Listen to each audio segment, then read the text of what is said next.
Thank you so much for agreeing to participate in this project with us. To start, we're going to go ahead and summarize some of the challenges that we identified with you during our first meeting. And what we identified was that you were a new manager and you have very quickly had to learn how to delegate your tasks to your team.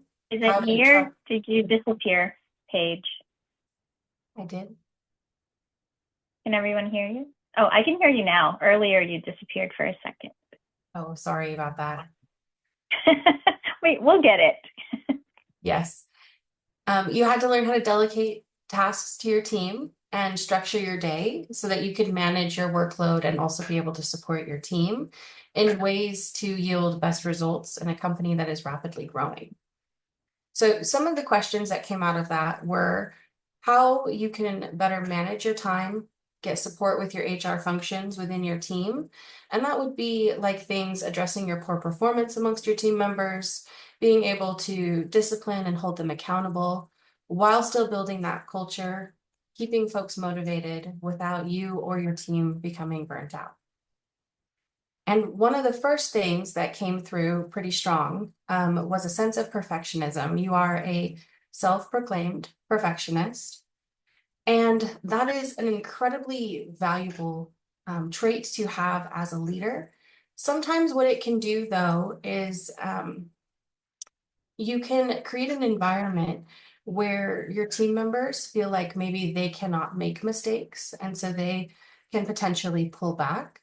And a way to combat that and remedy it would be to model vulnerability and be able to really openly and honestly address with your team where your weaknesses are or call out mistakes in a very normalized and calm manner. And that comes down to also learning through failure, dealing with them, moving on. A lot of times folks can actually panic and freeze, and you can model that behavior as a leader. Celebrate progress. So you can also have really big wins with your team, talk to them about what's going right, and set goals for them that can help keep people motivated if you're constantly working together as a team towards a set goal.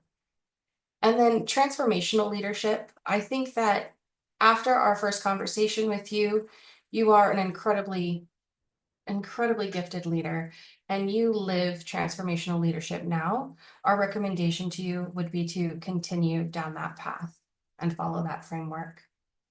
Jennifer is going to go over meeting fatigue with you and some ways to combat that. So one of the challenges that you mentioned was daily meetings, and it was a source of fatigue and time loss for you. So we found a couple of recent studies that showed, one was through the Journal of Applied Psychology, and it suggests that this is a very common issue. Some of the employees that they spoke to reported reduced focus, motivation, and also reduced productivity. And they also called meeting fatigue a meeting hangover. So it was very common and a common issue that a lot of workplaces see. So we're suggesting addressing this issue by restructuring your meetings, not using traditional agendas, but action plans, and then assigning ownership to some of those actions in hopes that you'll create more of action-driven dialogue in the meetings, and then also it will lead to completion of tasks. We are also suggesting limiting attendees and only inviting teammates that need to be there, as well as time boundaries, keeping meetings on track. Another strategy has to do with scheduling. We're suggesting to avoid back-to-back meetings, and then also providing meeting-free days once a month, maybe, just to ensure that your teammates know that they'll have a day to work on the tasks that they need to, that are tasks on their own. And we inevitably know that meetings are going to happen. And so we know that fatigue will happen. So a couple of strategies that might be helpful for you would be just to take some mental breaks. A walk is a good alternative, And then maybe having some follow-up conversations with some of the attendees to clarify things that were talked about in the meeting so that you can kind of clear your mind and regain your focus for other tasks beyond the meetings.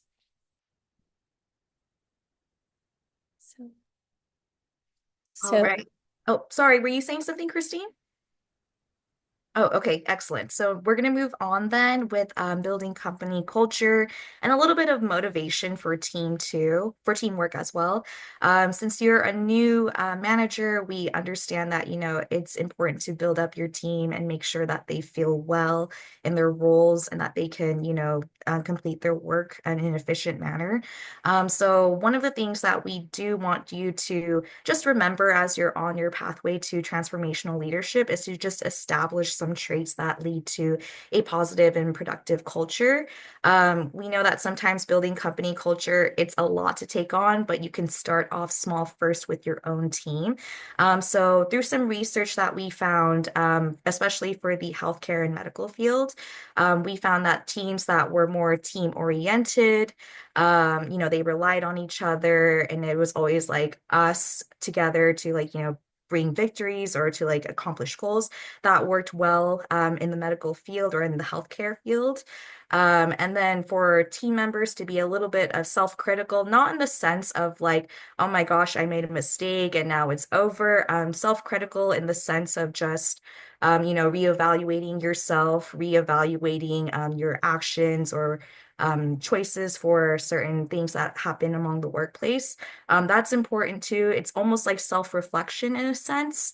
And that's always a great trait to build up and have in a team is just to, make sure that the team understands that they can learn from each other and be reflective on some of the things that they've done so that they can grow and improve in the future as well. And then just building a team that has continuous quality improvement. That's always just like the gold star for everything. Um, I remember you mentioned a little bit too that you're looking to update SOPs, standard like operating procedures for the future. So, I mean, this might also be something that, you might be interested in including. It's just building a team that will, have continuous quality improvement. Just because that opens up the environment for learning and it helps the team in general just grow together as well. And then the last part is just a little bit about motivation, like extrinsic motivation. Some of these, examples could be like maybe once in a while you and your team could go out to celebrate like some big wins or small wins. Sometimes it can also be something where you recognize your employees for the work that they've done, whether that's through like little gifts or just, praise as well. Those are always, great factors that you can consider for extrinsic motivation. It's just little things that can help build up the team's self-esteem in a sense, and to also just, allow them to grow and recognize too that, the work that they're doing is great and there's a lot that can be done and they can definitely accomplish it too in the future with just some motivation from their fellow teammates or from you as well. And then moving on to the next slide. Hi, Christine. Just want to take a few minutes to talk about discipline and accountability. Bringing this up because in our initial conversation, you had talked about having to learn how to discipline one of your teammates and put them on a performance improvement plan for the very first time. And so one of the first suggestions that I would give is to just document everything, not just when you notice lapses in performance, but then also wins as well. It's good to have a running file for each of your team members. So anything performance related that might come up, it really should not be a surprise to you or to the team. And you really don't have to reinvent the wheel when it comes to discipline. HR should be pretty well versed in legal requirements and likely already have processes in place. So please feel free to consult them and not feel like you have to pull out tips and tricks from your back pocket and previous experience. So please rely on HR and they should be able to guide you through the various processes.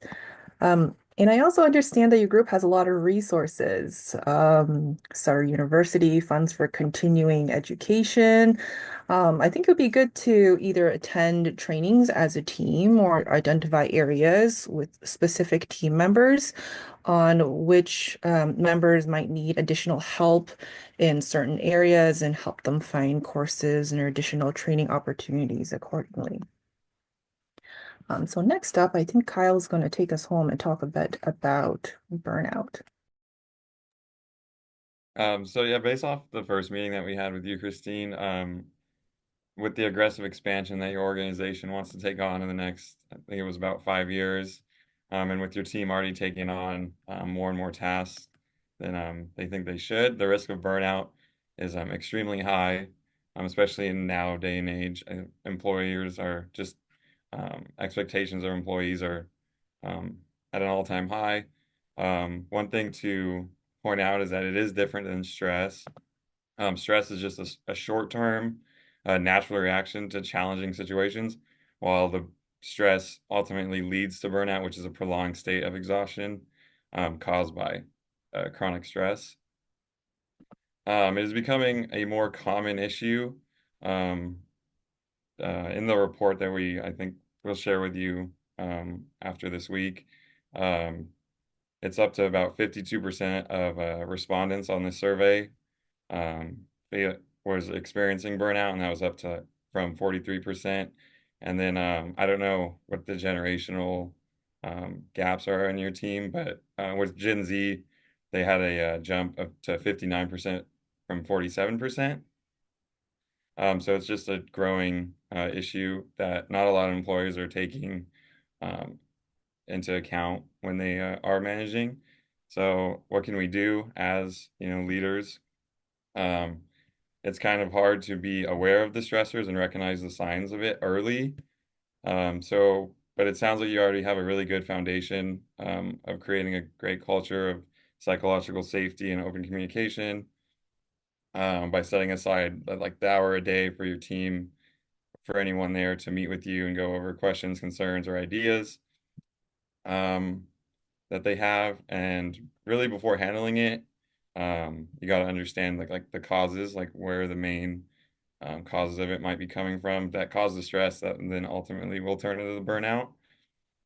Um, so some basic solutions that I found just doing some quick research was flexible working hours, a workplace culture that respects time off, the ability to work remotely, a 4-day work week, um, all these things found that were effective supports by employees. And of course, an organization can't meet all those needs. So it will just take some trial and error of see what maybe works best for you and works best for your team. Um, and that covers the burnout. And so part of this project with you was to not only write a report and do a presentation, but it was come up with an infographic. So this is one that we put together that we will send to you, and it's kind of just it was for that you can look back on, and it kind of just hits on all the points of perfectionism, meeting fatigue, company culture, accountability, and then the burnout part. And then there's just a little like summary of each one that we put together, and that's it.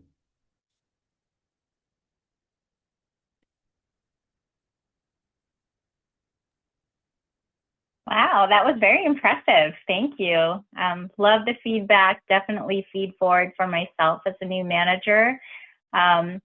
Thankfully, a lot of those we are starting to do now. We do have a lot of resources also, but these are amazing. And it's always so, so helpful hearing it from, others looking from the outside in and kind of, just giving feedback on what they see that could be improved. So definitely extremely helpful. Thank you all so much. And you put a lot of work into it.